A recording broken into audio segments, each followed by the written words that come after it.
Because of the obvious threat to untold numbers of citizens, and because of the crisis which is even now developing, this radio station will remain on the air day and night. Officials and newsmen at first discounted those eyewitness descriptions as being beyond belief. However, the reports persisted. Listen to them. Children of the night. What music they make.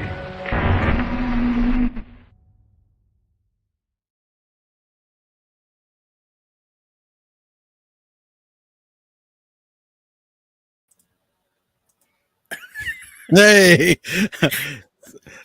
somebody was messaging me as the thing was ending. I'm like, shit. That was perfect timing, though. You pulled me up first, so it's just my face. I was like, Hey. Well, everybody, welcome back to Boogeyman Radio. I'm David, and right over here, my man, Charles. We were off for a week. Yes. Much needed. Some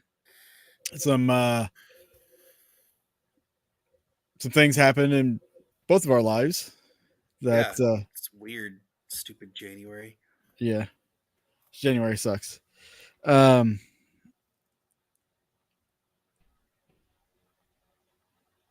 we're better now. Holy shit!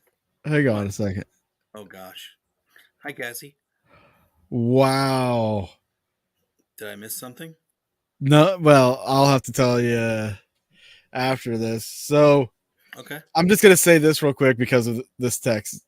I'll fill you in on the deets later, but in a broad stroke here, guys, if you pay for a location and you get so Kelly, and you get it for a discount, don't go and sell tickets for it like an event. Dang. Yeah.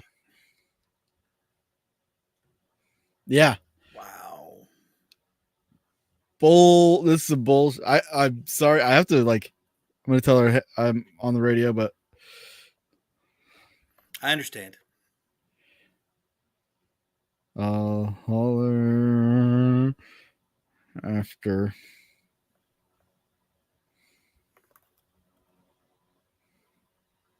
Just the fact, though, that that's a thing. That is, yeah. Somebody did that. Wow. People, for real. For real. We get on the show. We were on air not even a minute in, and we already got some bullshit that we have to deal with here. Oh, okay. We already got some bullshit to deal with? Yeah. That was some bullshit. What's up, Lori? People, man. People. So, quick shout out. Damn. To whoever that goes. Man, my phone is blowing up now, dude. Like, Chris? This is retarded.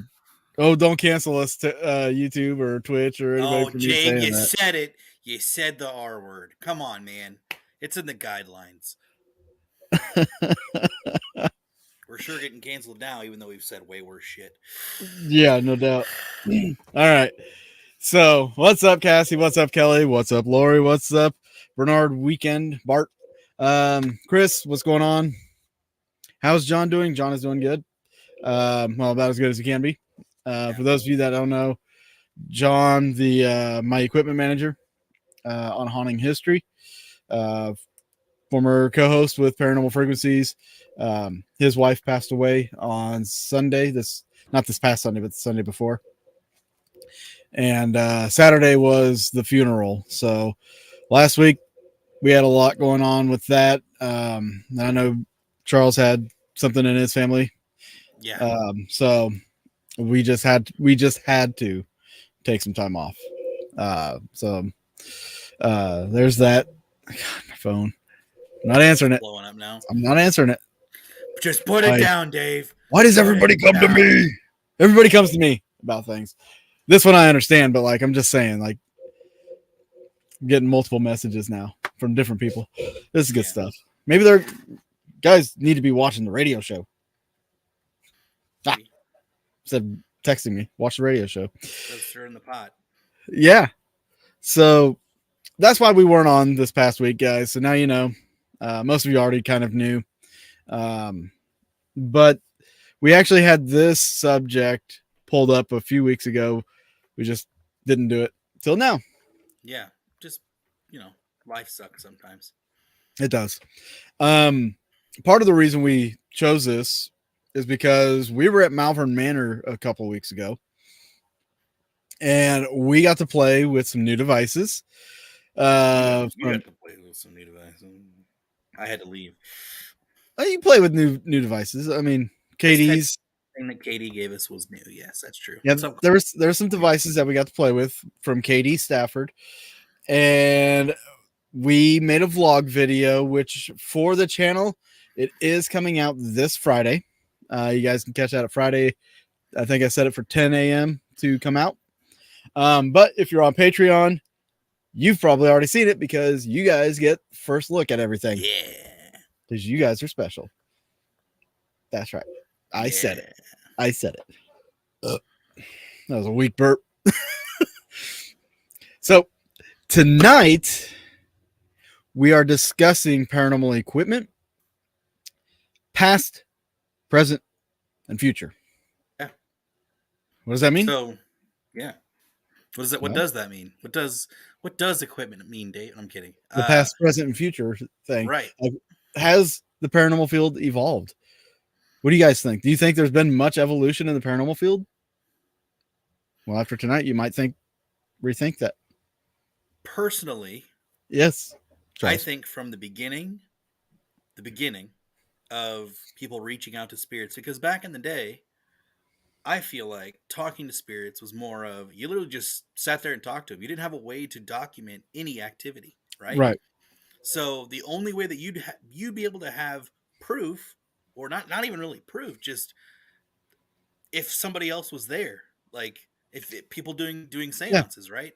They weren't recording the seances. They were just, hey, I need you to talk to my dead mother or whatever. So let's get together and see if we can reach out to her. Which spirit photography. During seances. Yes. That was one way that they tried to document it or falsify it. Right. Even back then, you had those people, right? Yeah. Which I mean, I wonder who I wish I would have looked it up, but the fact that the fact that somebody, even how long photography took back in the day, the fact that people were like, hey, we should document this for science, and what's the best way to do that? Let's take a picture of it. So the fact that they even thought about that kind of stuff back then was pretty cool. But yes, I definitely believe that, and we'll get into the bits in between, but as far as communicating with the dead back in the day is very similar to now, as in we're still using the best piece of evidence, our best piece of equipment ourselves. Yeah. And I will just follow up with yes, our equipment and stuff has evolved, but outside of that, nothing's changed. I mean, yeah. What have we found? Oh yeah, exactly. Yeah. That has made a difference that we didn't know then, what have we found? Yeah, because most of the intelligence that I feel like a lot of our sessions that we've come across, as far as what I've seen, where people have talked to spirits, yeah, it's been intelligent, but it's more of a things that pertain to them, not really a bigger scheme of things. Mm-hmm. Like I know you and I sometimes like to ask questions where it's like, hey, is it against the code of conduct rules or so, or the rules for you to talk to us? How does that all work? Do we, and we have yet to really get big answers for that, but I hope one day we will. And I feel like those are the kind of questions that people need to ask. Not establish if so-and-so is still haunting this place, right? If it is an intelligent haunting, and then if they can answer more, I would say a higher intelligence of questions or answers. I would say if they could do that, then go for it. But yeah, I think you're right as far as information that we've gathered from the other side. Not really still square one. Yeah. But there has been some curious things that have come up from some investigations. Now, if you read the Bible, I personally don't. I've read some things here and there. You catch, it's like a TV show. You catch little glimpses. You know what the trailer's like or whatever. Or what the movie's like based on the trailer. Yeah. But if I remember correctly, my mind is telling me I remember something about like we're not supposed to know what's going on the other side, like all of that stuff. We're not supposed to seek it out. That kind of knowledge, that information is not privy to us. So when we go to some investigations, we're not, well, a lot of investigations, we're not getting answers about the afterlife. Like you were pointing out, we get answers about who's haunting there. Yeah. But nothing about the afterlife. It's like we focus more on, well, I mean, obviously, I feel like, I don't want to really. The who obviously, and where. Yes, you want to start with focusing on who is who is haunting the location, right? Mm-hmm. And then to narrow down the who, you start asking questions about them to prove that it is in fact that spirit haunting the location. Well, I feel like we should be able to take it a step beyond. Well, actually, I take that back because there's been murders solved by, I feel like, psychics or mediums or what have you. Well, not murders, but like if someone's missing, they use a psychic or Missing medium person to find, cases. missing person cases. Like yeah, I get you that on is that. a way that they have definitely made an impact on things. But as far as finding out how things work on the other side, nope. Yeah. And as far as the psychic thing goes, like, and that goes with early days of mediumship, even, or the seances. But as far as the psychic thing goes, you're just taking somebody's word on the afterlife. Yeah. What they describe to you is just somebody's word. Yeah. And it all falls back to like photographs and video. It's, you weren't there. You don't know the conditions of when said photograph was taking place. You don't know any of that. So, and another thing I'll say too is I feel like we come closer to figuring out the other side more from people who have near-death experiences or have been, they've been proclaimed dead for possibly. How much time, and then all of a sudden they come back and they're like, oh, this is what I saw. Well, okay, could that be that, or could it be their brain just simulating something, right? Just starting something up. Who knows? So yeah, like, well, if you think about, Edison believed that we had like these, I think he called them life cells, where there were basic bits of information stored in each cell. Information and memory. So basically what he's talking about is your consciousness leaving your body and just kind of dispersing. And if I kind of follow along the same line of thought too, when it comes to a residual haunt with memory. So like if a man, got up at 8 a.m., took a shower, turned TV on before, and then went to work, did that for 40 years, and somebody else moves in after he died and they start experiencing like, the shower head turning on and then the TV turns on or something like that.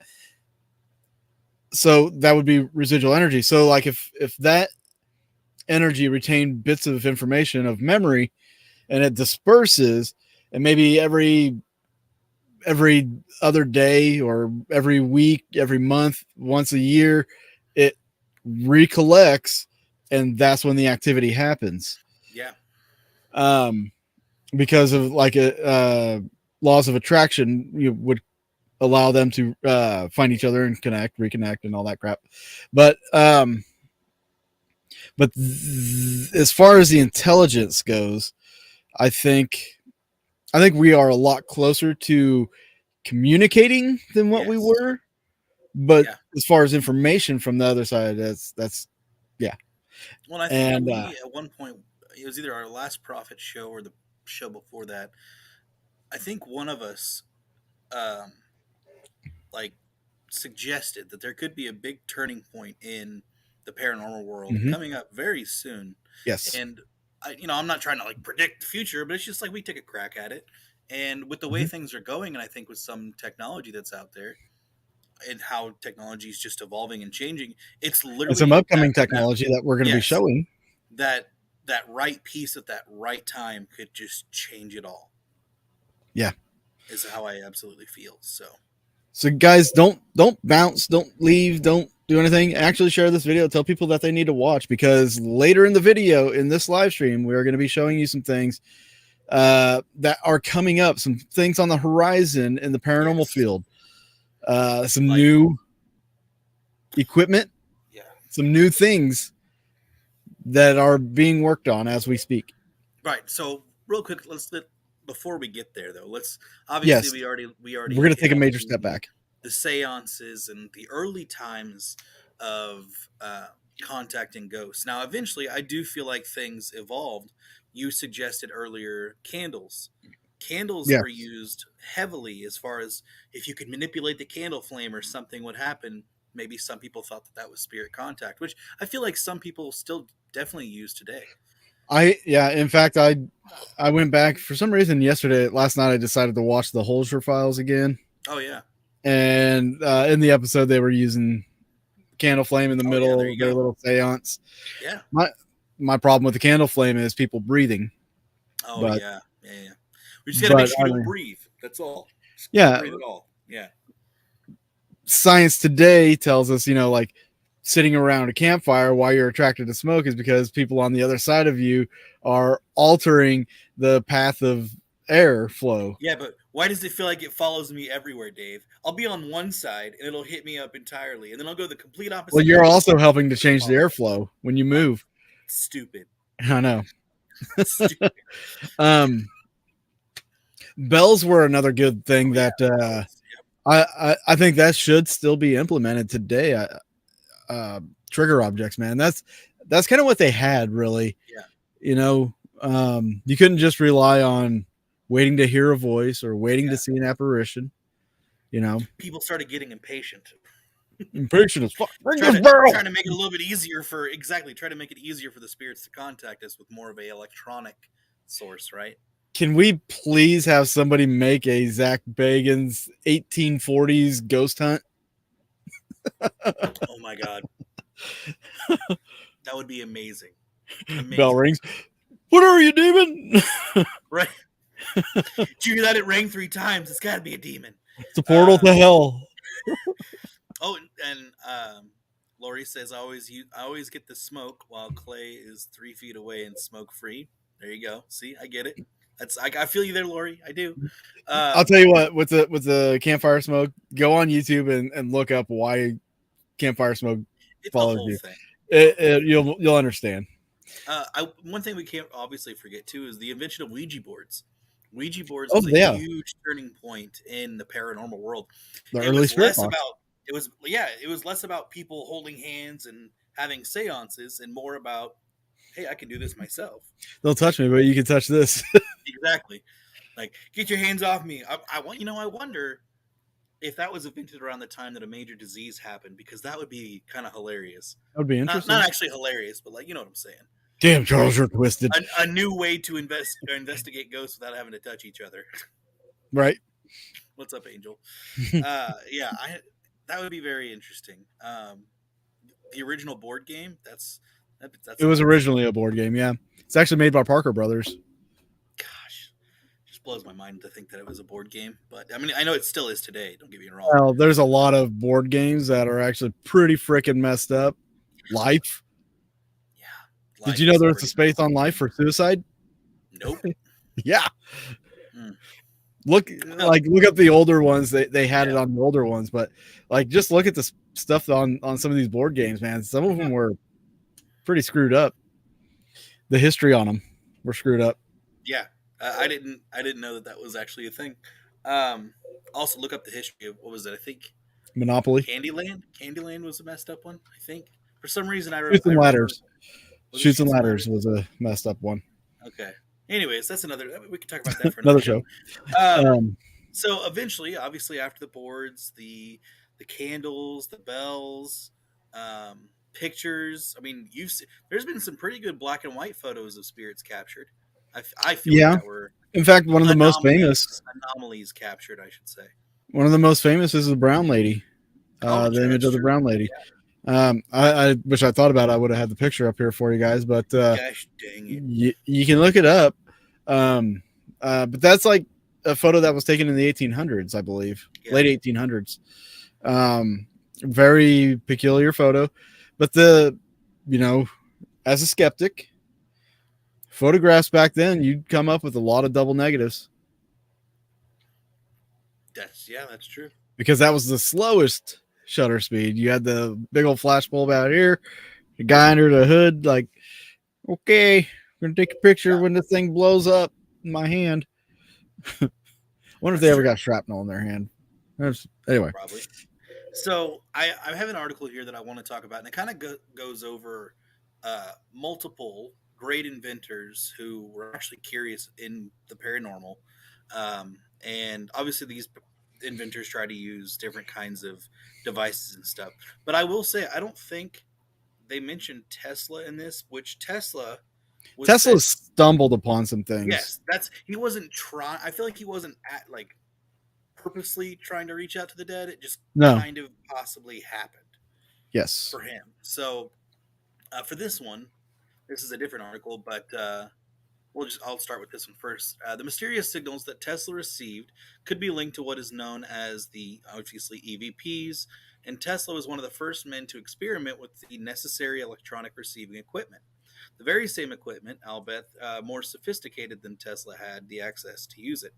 And it's being used, obviously, today in other devices. And today it's not just EVPs. We have the whole instrumental transcommunication, ITC, which to me I feel like just blew up out of nowhere. As far as it goes for me, like I was not really familiar with the whole ITC stuff. Yeah. Until I would say probably 6-7 years ago for me. The movie White Noise kind of put that out more on the map. Yeah, absolutely. If you haven't seen that movie, go watch it. Because I wouldn't say, to me, and I could be wrong, would you say like the SBC or SB7, not SBC, SB7, is that an ITC or is that just a ghost box? Initially, ITC was being conducted through like televisions. Okay, that's what I thought. Like the use of televisions, what they would do is they would disconnect any antenna from the television, run it on static, and then you would have another camera like right up in front of facing the screen. Yeah. And it would cause the screen to roll and flicker and do a bunch of wild, crazy things. But you would also be recording, and usually to a VCR at that point. Right.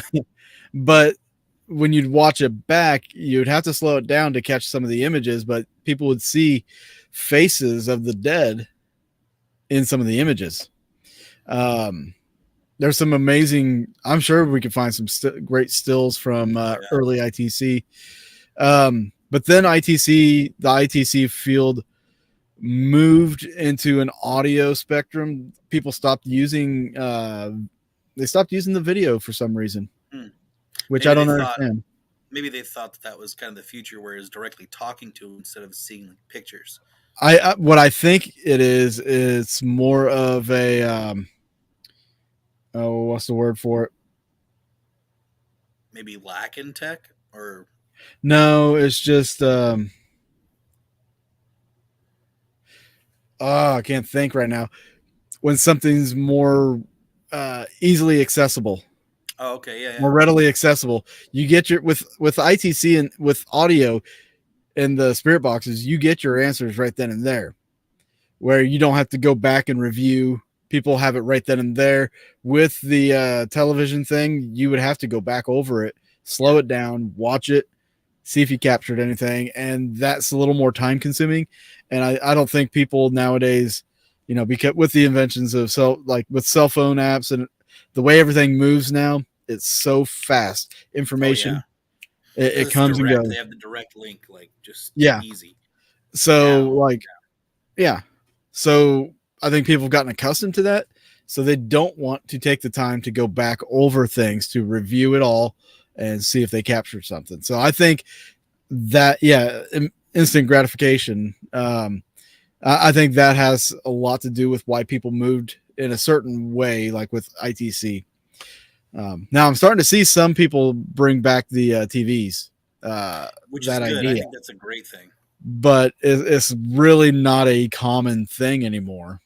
And not that it was common then either, but like it's just something a lot of people aren't doing. So as this article goes on, in the times of World War I and radio and other things, they would catch weird phantom, like just different voices. They wouldn't know where it came from, right? So it was widely known that, or it was been widely written that Edison and his assistant, Dr. Miller Hutchison, were seriously at work building a machine to achieve spirit communication. Tesla wrote in his journals that Thomas Edison had heard from other engineers that Tesla had been receiving mysterious voices and sounds over radio frequencies that were not conducive for the broadcasting of the human voice. So, with that being said, Edison also publicly mocked Tesla and his experiments, but privately believed that Tesla had managed to find the correct frequency to enable communication with spirits of the dead. So Edison was determined to discover Tesla's secret, but be the first one to find the spirit phone. So in secret, he believed him, but he couldn't just admit that, because then that would mean Tesla was the first one. Mm-hmm. He wanted to demonize Tesla and make sure that he could, well, not demonize, but he wanted to make sure, pretty much, he just wanted to demonize him and make sure that he didn't succeed. Exactly. So other people too, Alexander Graham Bell, he was interested in the paranormal, and then where's his name? I just saw it. Edwards. Oh gosh darn it. John Edwards. Interesting. And then there was another guy. I'm gonna butcher his name. His last name's Marconi. Where is it? Is it Rodiv? No, it's because they built a microphone after him. Oh, when Guglielmo Marconi conducted the first successful wireless telegraphy experiments, many spiritualists saw it as a proof of telepathy and mediumship. So that guy also,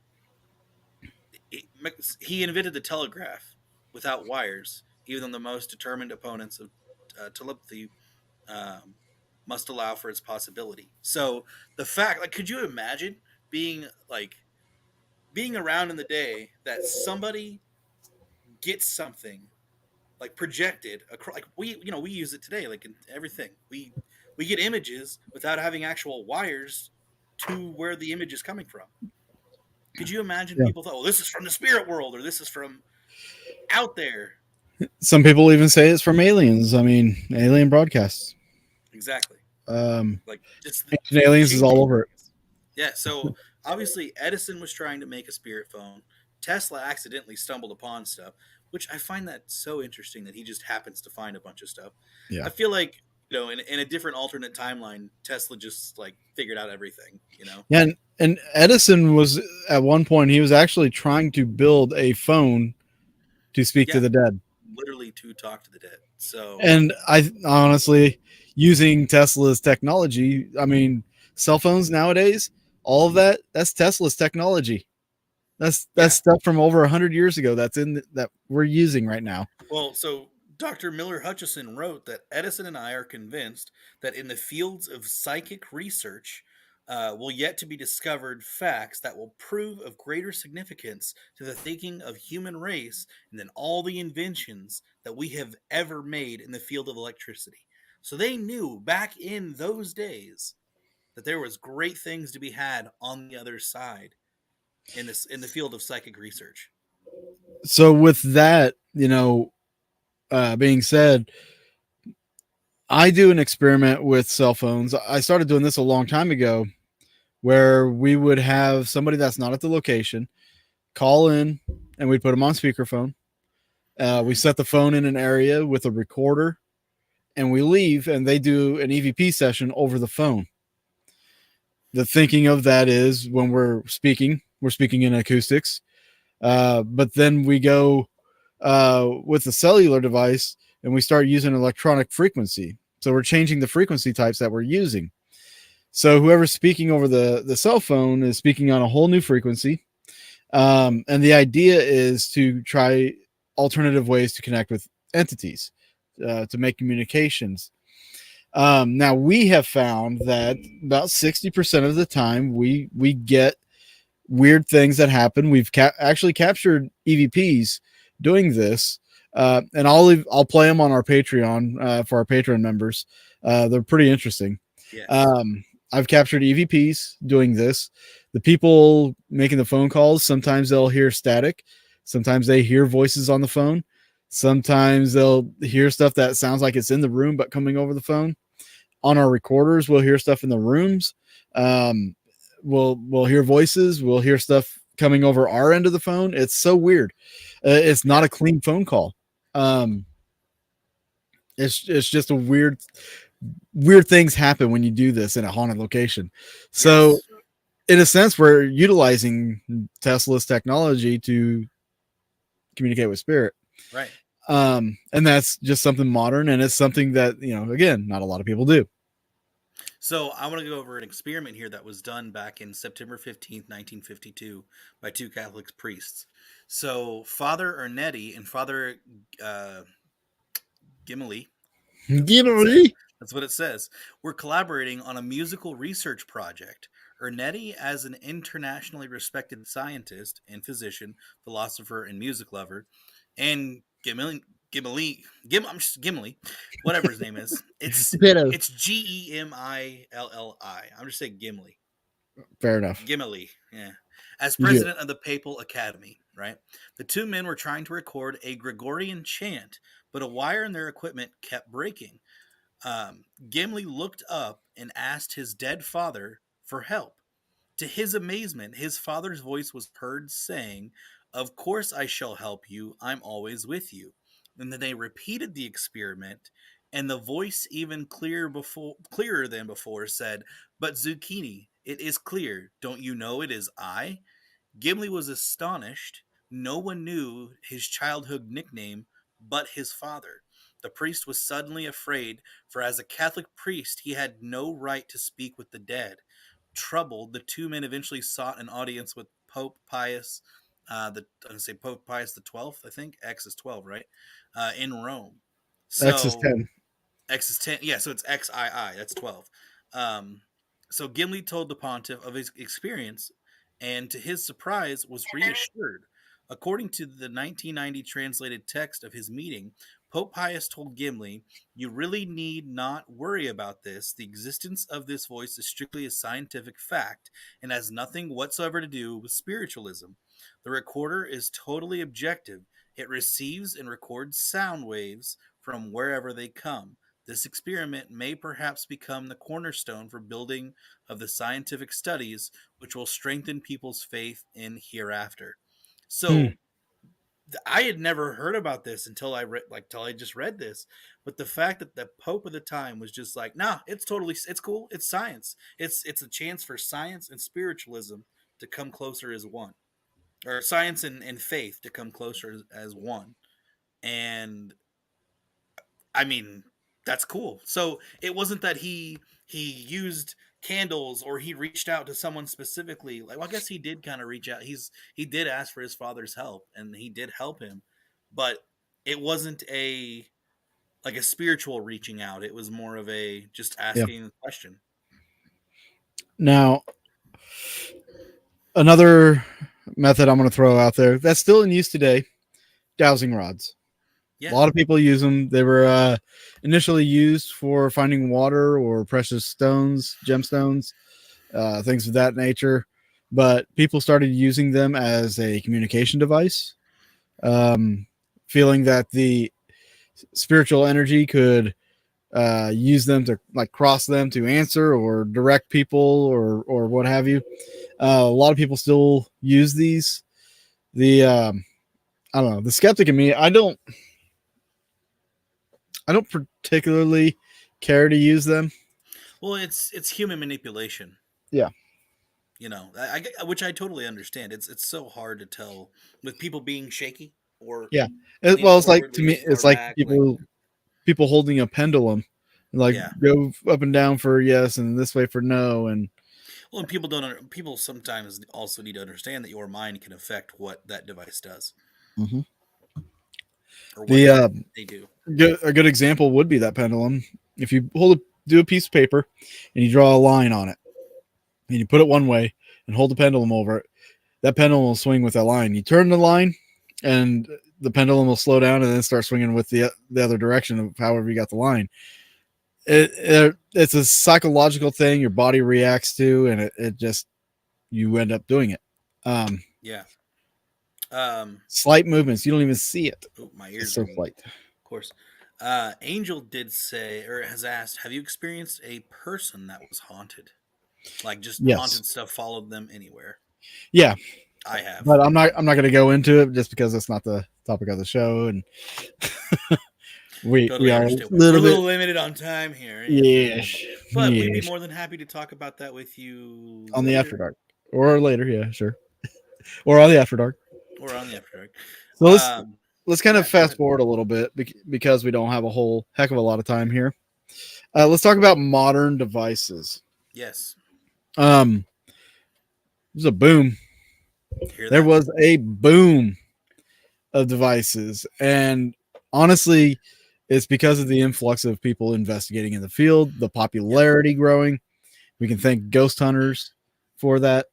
To me, just real quick, the recording stuff took off the 1950s and 60s as far as like electronic recorders.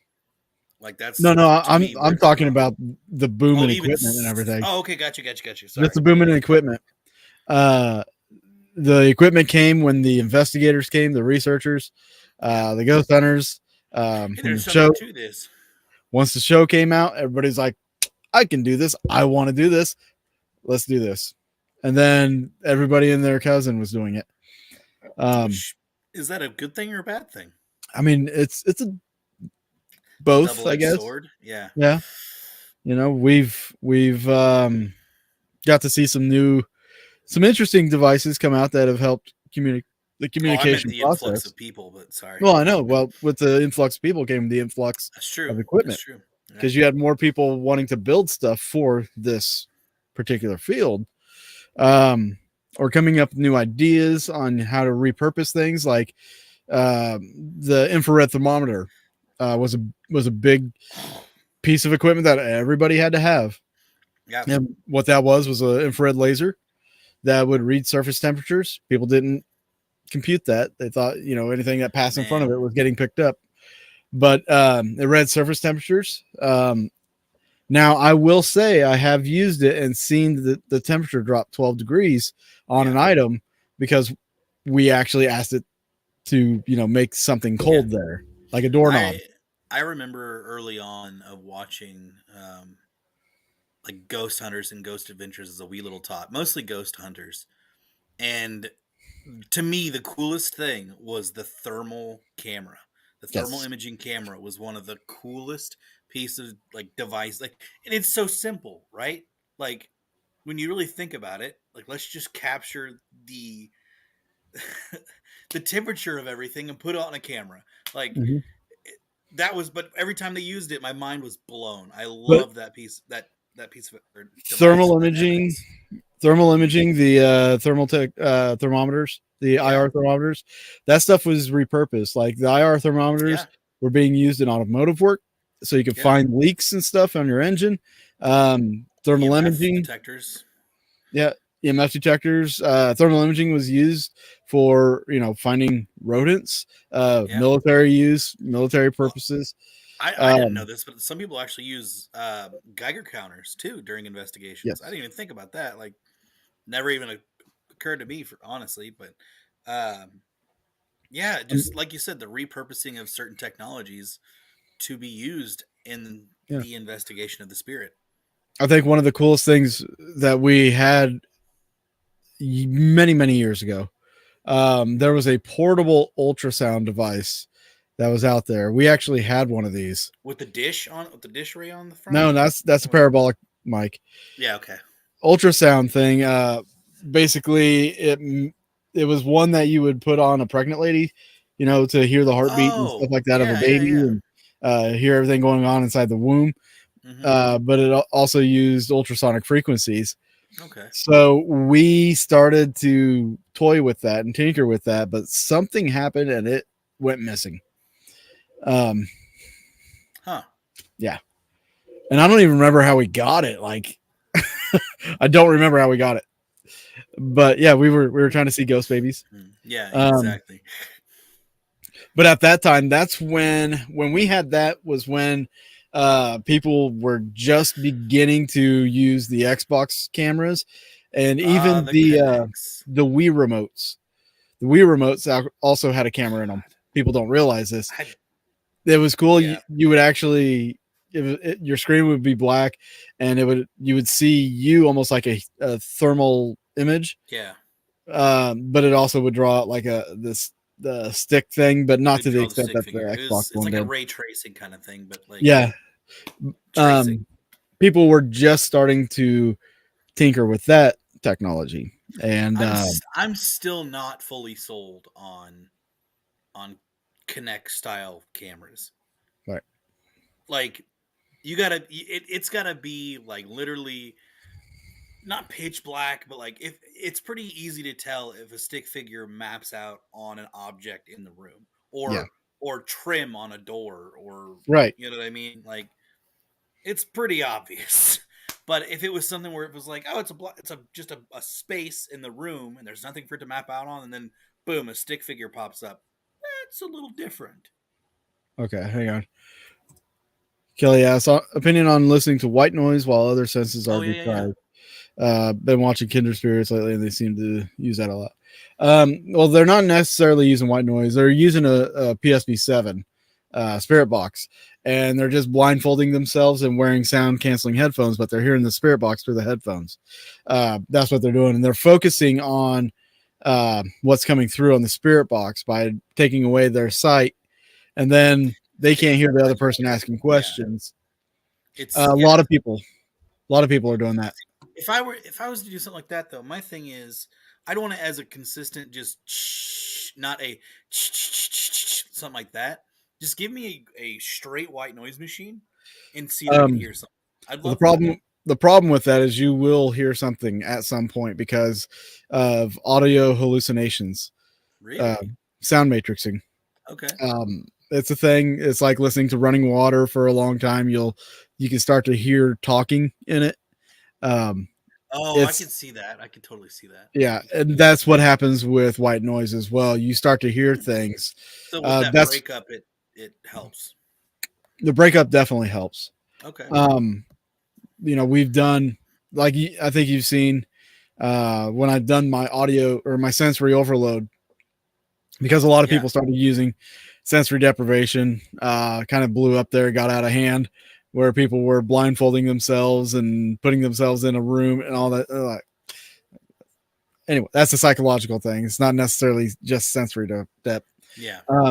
But with the sensory overload, what I would do is, say with Josh and Malvern, I stuck a chair in the middle of the hallway of the Shadow Man hallway in the middle.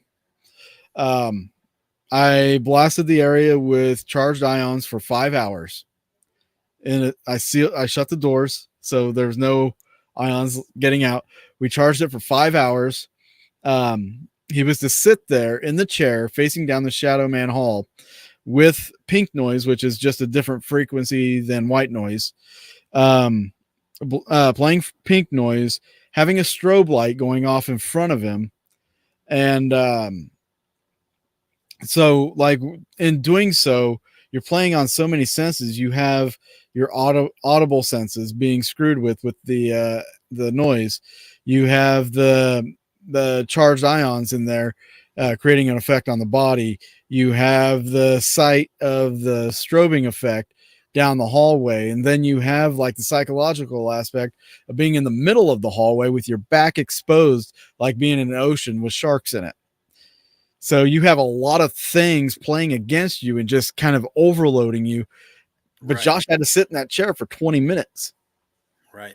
In the midst of all that, he made it 1 minute before he got up. He freaked himself out. Yeah. That's exactly what Bart just said. Like, Yeah. yeah, that's pretty cool. I will say, if you guys haven't seen it yet, is it Josh's Yeah. latest video that we watched? No, that what I was just talking about. No, That's not that. The one that oh, you showed me earlier. about the bang. Yes.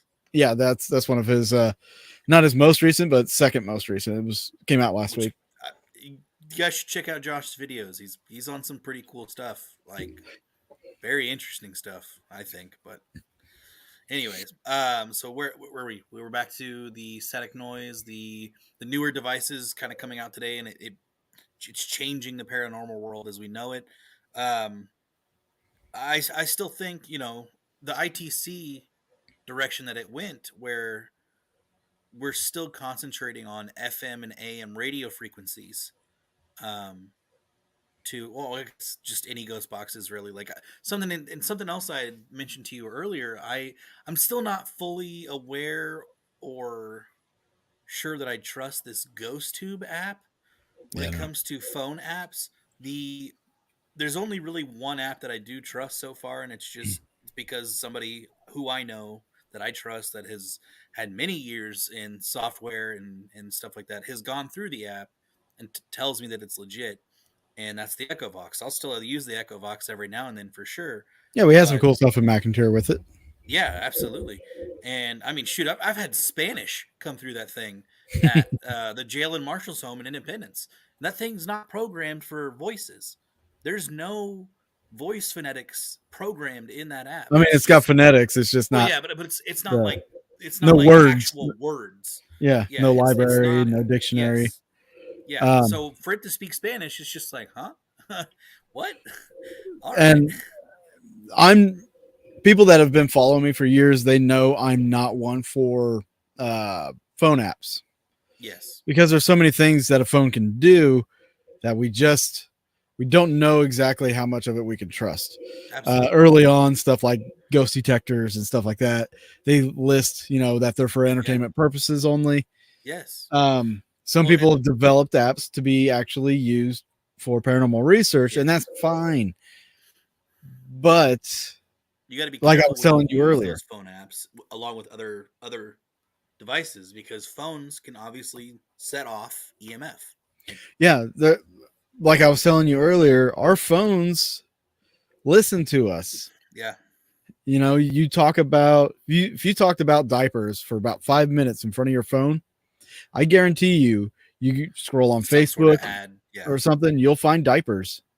You'll get an ad for diapers somewhere. Yeah. So when people are using these phone apps, is that listening technology inadvertently, affecting that app? Yeah. Real quick, so before you get into, because I know you're going to share the video of what you went through on here, right? Because we're limited. Yeah, I've got it. Yeah, I do want to, before we get into that, I do want to mention PRI's device, the REG, right? Random Event Generator, I think is what they call it now, not random number generator. Yeah. So which obviously Bart he could tell you all about that in the chat if he wanted to, but which we've had we've had Dave talk about it before. Now I will say this is not technically new technology, but it is something that's not being utilized in the paranormal field. The way they're using it as a part of their investigations, I don't know of any other teams that's doing this. Yeah. It's just PRI. So if you guys are not familiar with what the device is, it is a true random number device. And I want to say, go ahead if you have a better explanation. Yeah. So this all started at the University of Princeton in their parapsychology Angel, that's right. course. They were, they were studying the psyche. They were studying everything supernatural, and one of the tests and experiments that they did was this random number generator. It's like flipping a quarter. How many times will it land on heads? How many times will it land on tails?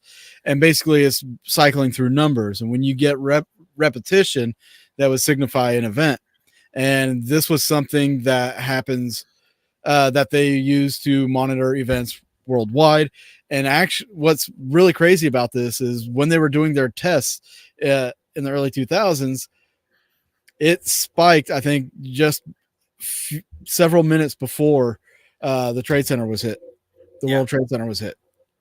And I think it spiked on building, what is it, building 7 or building 11, something like that. One of the two, I can't remember. Yeah, but but it spiked during the 9/11 attacks, right? Which was pretty interesting. Now, what Dan and them are using is an kind of the same thing, same function, but they're doing that in a haunted location to see if it correlates with paranormal activity. The actual program itself, the software itself that they're using was actually written by Mike Nichols. It is a little bit different from what Princeton University used and so on, but Mike Nichols is also a parapsychologist, or was a parapsychologist, taught at the University of Kansas City. Yeah, you can see UMKC. Yeah. So it's an interesting thing. They've got some really cool results. Yeah, and as Bart said, they've been published. Yeah, so Bart, if you know if there's a link for it or anything, you can more than welcome share it in the chat. I can't remember if Angel and Bart remembers. Wasn't it either just under 70% or above 70% was the accuracy of this device when something paranormal would, like, within like 5 minutes of a paranormal event happening, whether before or after, it would spike. It was something like that. So, like in a 5-minute window between before and after, I think. Well, it wasn't like a percentage of it. I mean, to an extent, it wasn't a percentage of like it spiking during a paranormal event. It was basically calculating the odds that a paranormal event would happen. Is basically what they're doing. Yeah, that's what it was. But other new devices are on the horizon, guys. We talked briefly about the SLS, the Xbox camera thing, and then recently, maybe about a year ago, the XLS came out. 3 minutes plus. The XLS came out, and basically the XLS is like the SLS, except it's a 3D model using LiDAR technology. If you're not familiar with LiDAR, if you see any of these shows that are exploring the Amazon, where they fly a drone over it and they cut out the trees to find structures, that's LiDAR technology. Now, Jeff Conkle is working on something a little bit more fascinating. Basically, what he's looking to do, instead of just mapping out the body, he's wanting to create facial structure, create an image of a spirit. I'm going to show you a quick video. This is something he posted on his Facebook where they were testing this. I think you guys will be pretty intrigued. I'm interested to see where this goes. I don't have all the information on it yet, but it's definitely going to be something worth keeping an eye out for. So let me do this. Oop, pause. Add. There we go. Let me back that up. Full spectrum, all lights, with an extra boost of UV. Got my neck? Just now.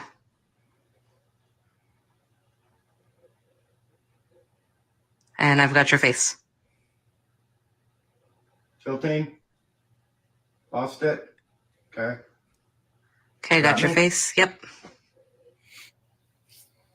Can you see my eyes move up and down? Just a little bit. Okay, let me take the head off. This is going to be I can crazy. see your eyebrows moving. Okay, that's what I'm doing. Mouth. Yep. Tilt. Yep. Tilt. Yep. Wow. Is that pretty fucking cool or what? Am I laughing?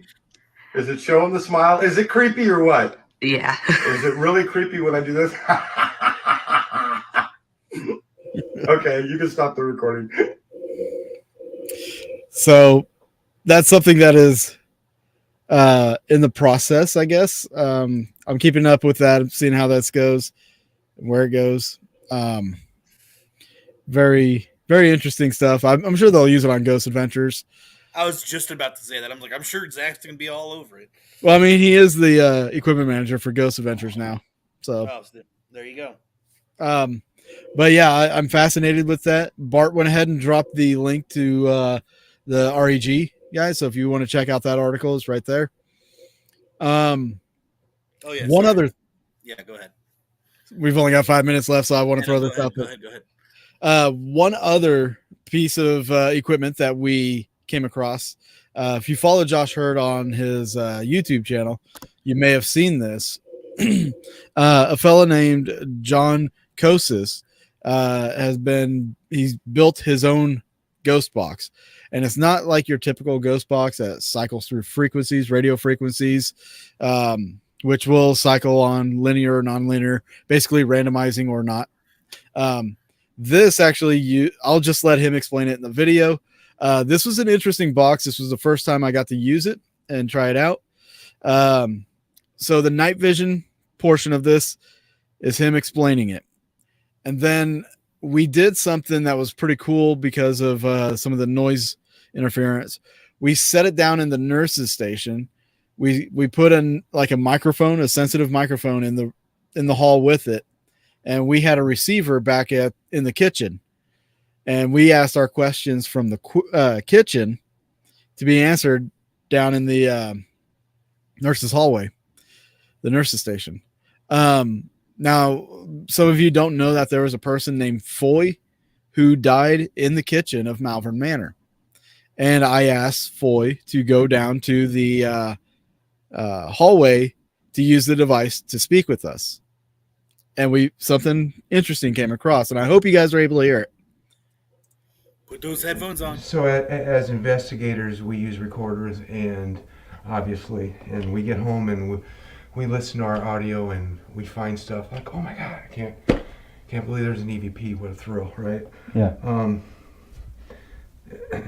The idea was that, let's attempt to be able to hear some of those that there's no way we would have known were there. Let's attempt to be able to hear them in real time, because it would have been nice to hear them at the time, right? Mm-hmm. So what this device does is it establishes where the noise floor is, and basically if it sees an anomaly, a sound anomaly just above the noise floor, it'll capture it, do a little bit of processing, save it to an SD card, and spit it right back out to us in real time. What I'm finding is that did a pretty good job, I think, with the signal to noise ratio, and we're getting voices out of this that many times we're not getting on our recorders. So it's even.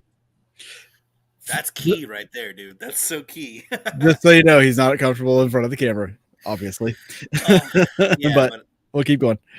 Been doing kind of a nicer job than I. That's why he does audio, not video. Yeah. Was hoping out of it, and so that's a nice surprise. But right now there's what you'll see on this is you'll see run, and that's the time to ask a question. It will ignore like our voices. It'll know that it's a human talking. Once it thinks it's got something, it'll start to capture, and what you'll see is you'll see an S or an X, and you'll see a number here. Mm-hmm. If you see that, that's just let it go, because if we start to talk, then it's going to stop its capture, and it's actively capturing something. So the time like to ask a question is when you see it'll say run. That's the time to ask it. Okay. But I mean,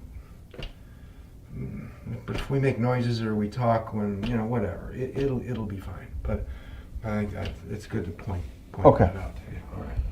If there's any spirits here, Foy, if you're here, we have a device down in the nursing home wing. If you want to go and speak into that or use it to talk to us, we will definitely hear you as long as you speak loud enough.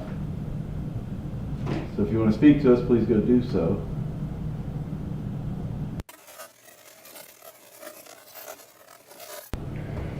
Foy, if you went down there, I don't mean to lie to you yet. I just forgot there's a delay. Okay.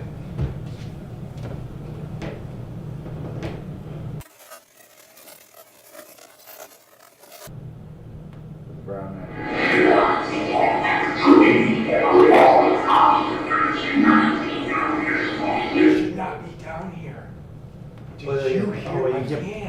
Yeah. They're Holy shit! Did it even If Foy went down there, he was not supposed to go down there. That. Holy fuck! Should we go replay that one or should we? Yes, we should definitely. That was a good one.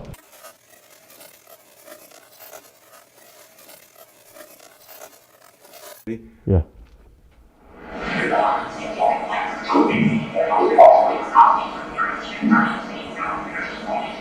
You should not be near.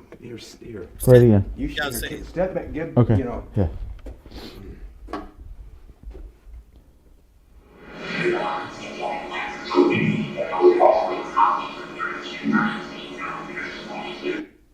Should not be down there.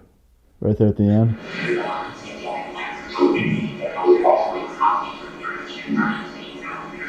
Yeah. But Should listen, not even be- the beginning. It sounded like a something about- female. Something about talking at the beginning.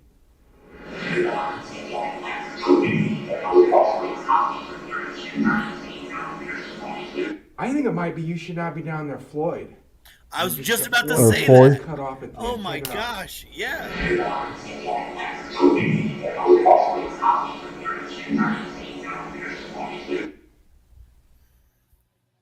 Yeah, that's something, dude. I cannot wait to see the amazing stuff that, like, I mean, just the snippet that you shared with me from Josh's video when him and Josh first had, I think it was the first time they had the device there. I Yeah. don't know, but that was trippy, dude. That was so cool. And what's Like- great about it is it's not a bunch of radio frequencies No, gumming up yes. and just making something. Now there's still a lot of noise levels going on in there to give it that robotic sound, that level. Like if it could get cleaned up a little bit more, that would be amazing. But I understand, frequency is not something you can just clean up and that'd be that, especially when you're hitting stuff like at that level. Right. But it's fascinating because nobody's built anything like this. Nope.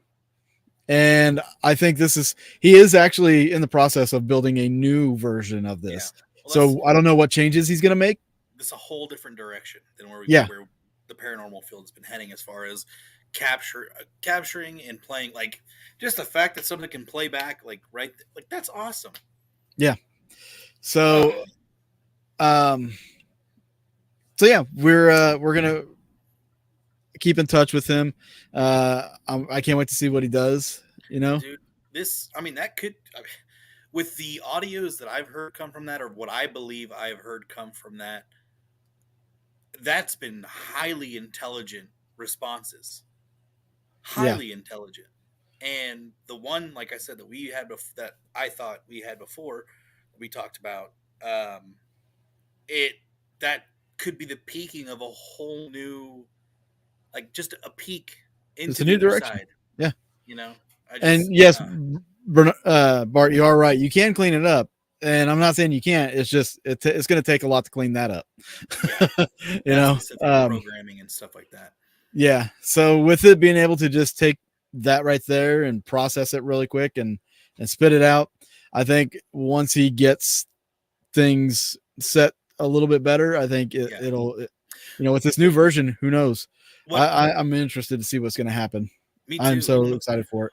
What helped me kind of attune to it was during that audio with him and Josh, you could hear at one point the whole, like, they kept hearing clicks. Yeah. Well, the clicks in the playback of it, they sounded, loud. They sounded just And it's so it just shows you that like the small amount, just like a normal little click click that we would hear so small, it just boosts it, right? Like, that'd be amazing. 20 minutes easy peasy. Yeah. Well, he's also like 20 minutes easy peasy. Yeah, but on an investigation when you want real time EVPs, you can't wait 20 minutes. Yeah. I guess. Trial and error. Thanks. All right, guys. Kelly, appreciate you being here. But those are some of the things that you could look forward to. We've got some more that we're going to talk about on the After Dark show. So if you are a Patreon member, you're gonna enjoy some of this. There's some new stuff that has come out that is out for sale, and we're going to review some of that on the After Dark. We're going to take a look at it. And just as So a if you- reminder, if you're not a patron, our vlog from our trip comes out Friday. Yep, Friday, Friday. 10 a.m. I'm ready. I'm so ready. I've been talking to coworkers about this and things that happened to us there. I'm so pumped for them to see it, man. Hell yeah. All right, guys. Well, we appreciate you being here. We will see you same time, same place next week. You all have a great rest of your week. Take care, everybody.